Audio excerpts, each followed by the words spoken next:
Hi everyone, Dreena here from fasciaflow.com and dreenaburton.com.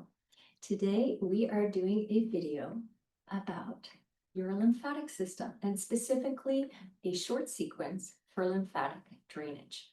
This came about after a recent video that I did on menopausal game changers, things that I'm doing and incorporating in my life that are really making a difference. And one of those things, you got it, lymphatic drainage. It's really easy. It's quick, takes 5 to 10 minutes a day. We've all got that. And it's free. I love to do this lymphatic drainage when I'm kind of relaxing or chilling, like maybe in a hot bath. I tend to get a hot bath every day, so it's a great time to do it right in the bath. You can do it in the shower. You can even do it if you're waiting to pick up your kids at school. It's a little harder if you're seated. We'll get to that. But really anywhere that you do it. And the other thing I've noticed is when I'm doing it, it calms me down. So if I am rushing and going to pick up my daughter at school, it settles me down. It's quite nice. So we're going to get into that today. And how this video came about is that one of my Fascia FLO members requested a class for the lymphatic system. There are meridians and organ systems in the body that are especially helpful for our lymphatic flow, including the spleen, the thymus, Sanjiao, and in our class, we focused on those meridians and a few others, plus we did this sequence. So I'm sharing it with you today. But first we want to talk about the lymph system and get to know it a little bit.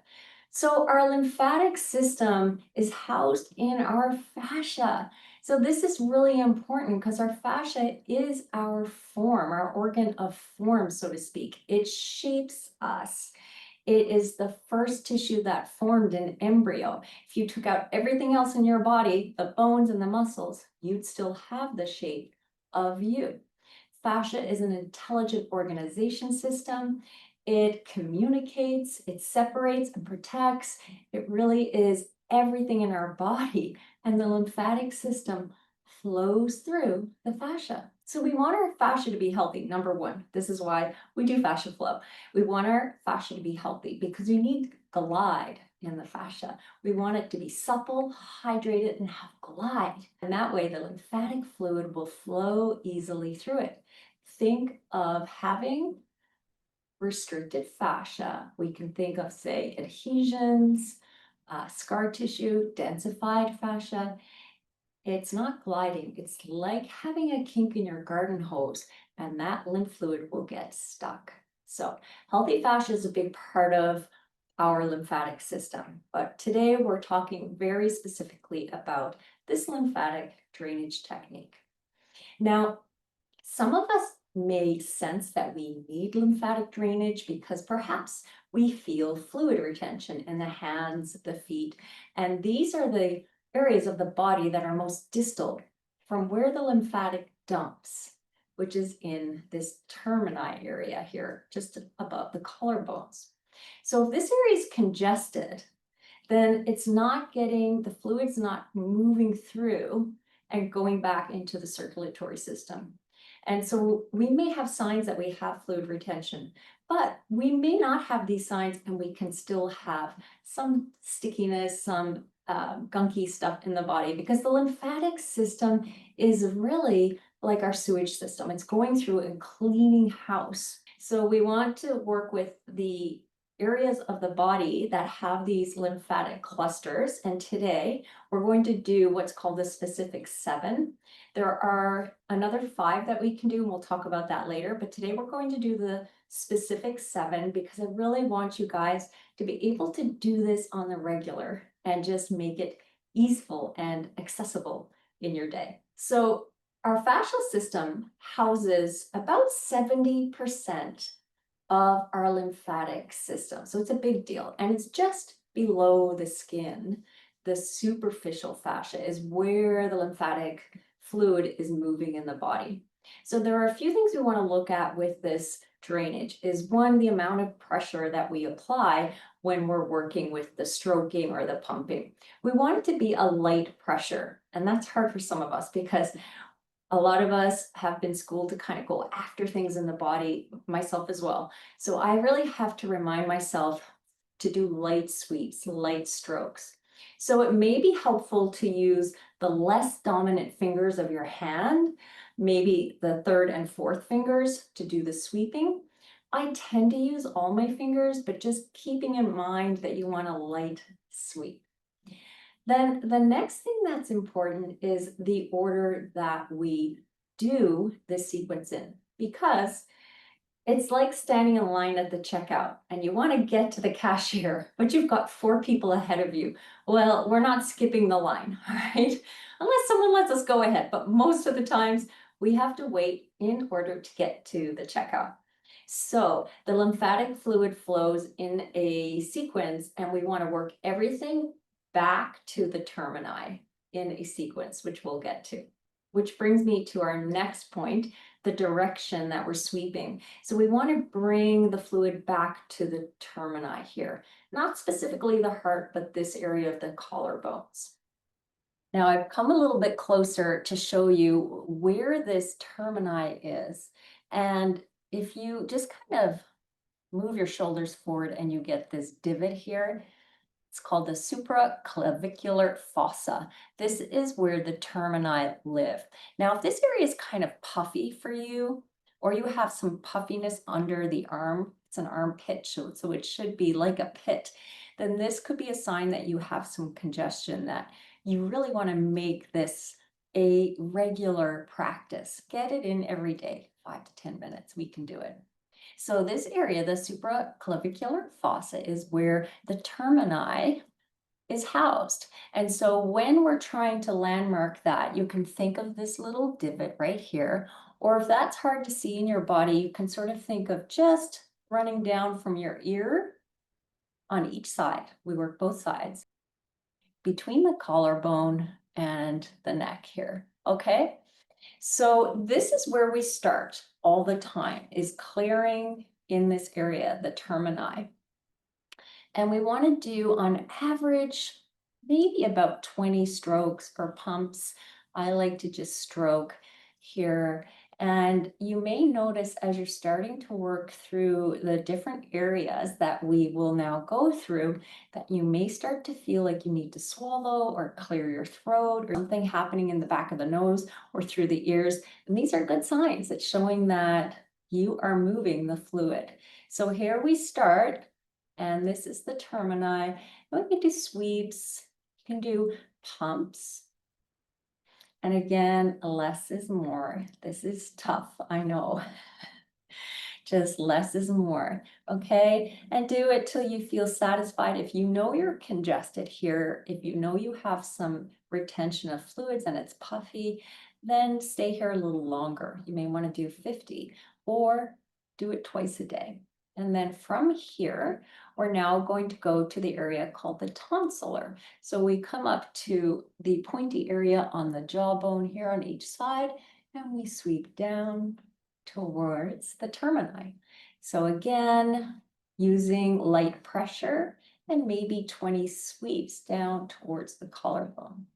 So improving our lymphatic health, not only for fluid retention, but it improves our immunity. It will improve our digestion, the health of our skin. So there's many benefits. And I think what I've noticed is, one, I just calm down a lot when I do this little process, and I feel a little more energized at the same time. So it's quite nice. So a few more here. Good.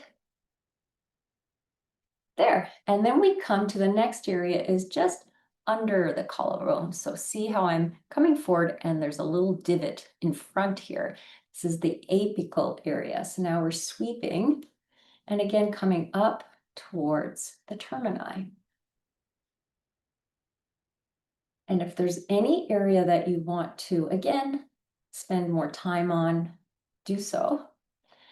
It's really important as well that we work with diaphragmatic breathing, and we'll do that as we finish our session today. You can begin with it and end with it. That's a nice way to work with it. Sometimes I just change the cross of my hands, swooping towards the termini.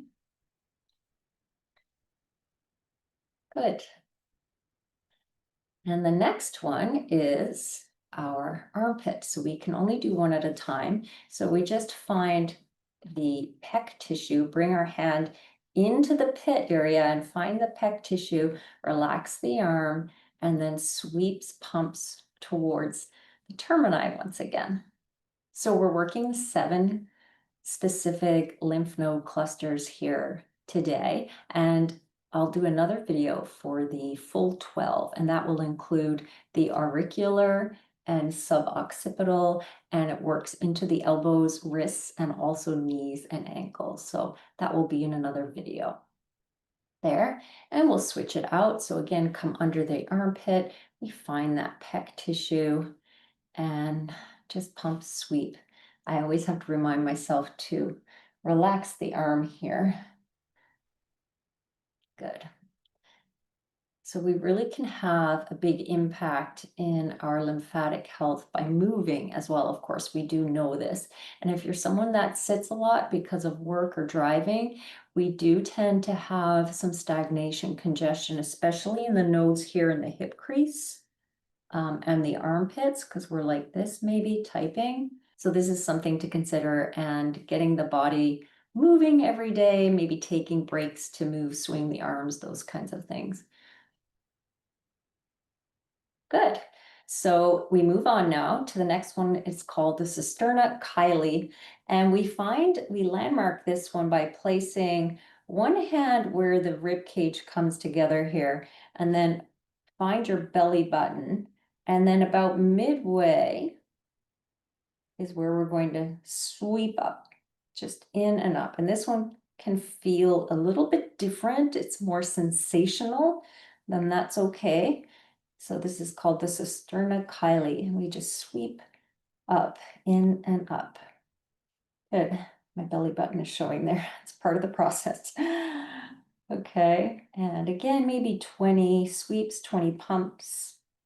So the next area that we're working is tricky to do seated. I have done it waiting in the car, as I've mentioned, but I will stand to show you the next one. All right, and there. So the next one is in the groin, and you can do it seated, but I'm coming standing. And there's a few ways to work with this. We can do a little bit of karate chop, just light tapping in the area. Or what I like to do is sweep up, again, towards the termini, sweeping up and moving the hands down. So you start sweeping higher and come down, sweeping higher and come down. Seated, because it's hard to sweep, I tend to lean back and do the little karate chop. Okay, so if you're in the car, you can recline your back and do a little of this, and then also try a little sweeping. Okay. And let's say another few here. Good. I move back again because the next one is behind the knee, and I want to be able to relax my foot on the floor rather than have it up here. So we come behind the knee, and we can use both hands and sweep behind the knee and up. And just find that crease behind the knee. But I like to start at the upper calf and sweep in and up, in and up, in and up. Very good. And you can encourage that longer exhale as you're doing this, as we will then move into our diaphragmatic breathing. And we'll take it to the other side. So if you're in a real rush, you could try to do 2 at one time. You could do it. The armpits are a little bit harder to try to do at the same time. We really need to give them a one-on-one or 2-on-1 attention. No, one-on-one. Be very hard to use that other hand in the armpit. Yes. Good. And then from here, we come into some diaphragmatic breathing. Now for this, I like to also, again, come back to the termini because we want to come back here to finish. We start here, we finish here, and we always come back to make sure this area has opened enough to receive the movement of fluid. If it's congested, it's not really going anywhere, okay?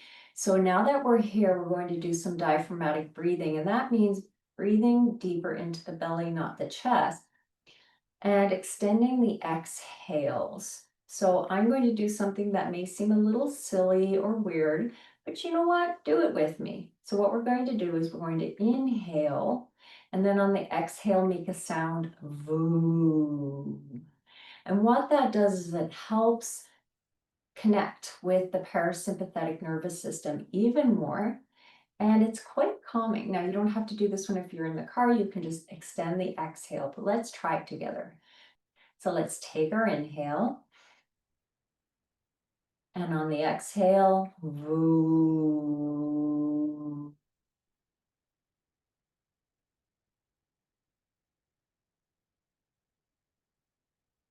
Really let it resonate down. You can start to feel it go lower. Try that again.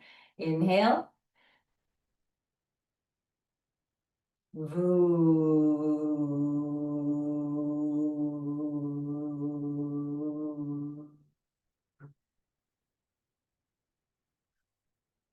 If you want to do a couple of simple inhales with an extended exhale, that's great too. One thing I want to mention is that it's very important to do that diaphragmatic breathing because it helps bring up the lymph from the lower body. The right side of your upper body, your face, your upper torso to your ribs, that is being collected by the right side termini. The left side takes up everything that the right side does, plus the lower abdomen and the feet and legs and all the way up. So we want to make sure we're getting this termini clearing happening and the deep belly breathing to help bring that lymph up. Okay, so that's it. I hope you enjoyed it. Please reach out with any questions. Let me know how it went for you in the comments. And if you're watching a clip of this on social, then comment FLO, FLO, for the full video and more information. And if you want to do the full 12, guys, that video is waiting for you in Fascia FLO. You can go get it. Let me know how it goes for you guys, and we'll see you soon. Thanks for watching.